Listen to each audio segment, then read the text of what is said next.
এই পশ্চিমবঙ্গের ভূমিতে ডক্টর শ্যামাপ্রসাদ মুখার্জিকে এই বর্ষণ মুখর দিনেও যেভাবে গোটা রাজ্যে নগরে প্রান্তে গ্রামে গঞ্জে বিদ্যালয় কলেজে বিভিন্ন প্রতিষ্ঠানে সরকারি বেসরকারি উদ্যোগে আজকে যেভাবে ডক্টর শ্যামাপ্রসাদ মুখার্জি পূজিত হচ্ছেন তার খবর সর্বত্র পৌঁছে দিচ্ছেন আমার প্রেস মিডিয়ার বন্ধুরা।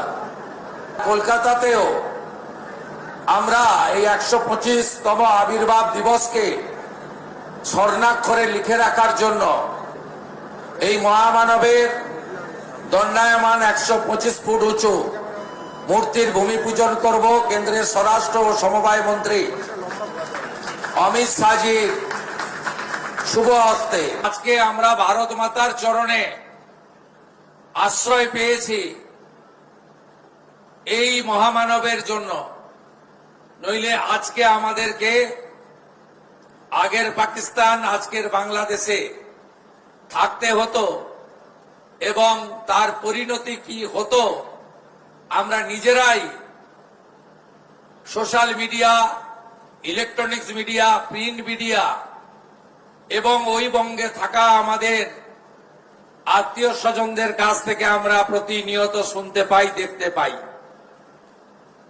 তাই আমরা পশ্চিমবঙ্গের নতুন প্রজন্মকে, আগামী প্রজন্মকে একটা কথাই জানাতে চাই যে 1947-এর 20 জুন এই পশ্চিমবঙ্গকে ভারত মুক্তি যিনি করিয়েছিলেন, পশ্চিমবঙ্গের তৈরির অতীত ইতিহাস বর্তমান প্রজন্ম এবং আগামী প্রজন্মের জানা দরকার।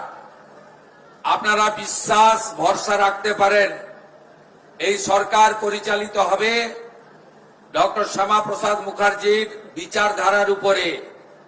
এই সরকার পরিচালিত হবে, তার কার্যপদ্ধতি হবে ডক্টর শ্যামাপ্রসাদ মুখার্জি স্বামী প্রণবানন্দের স্বপ্ন পূরণের মধ্য দিয়ে।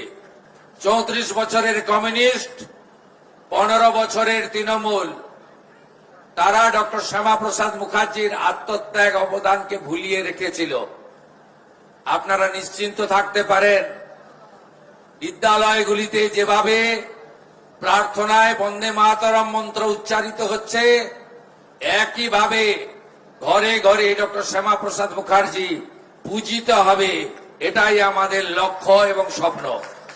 ভারত মাতা কি, ভারত মাতা কি, বন্দে বন্দে भारत केसरी लौह प्रणाम, डॉक्टर श्यामा प्रसाद मुखार्जी लौह प्रणाम। ভালো থাকবেন, জয় হিন্দ।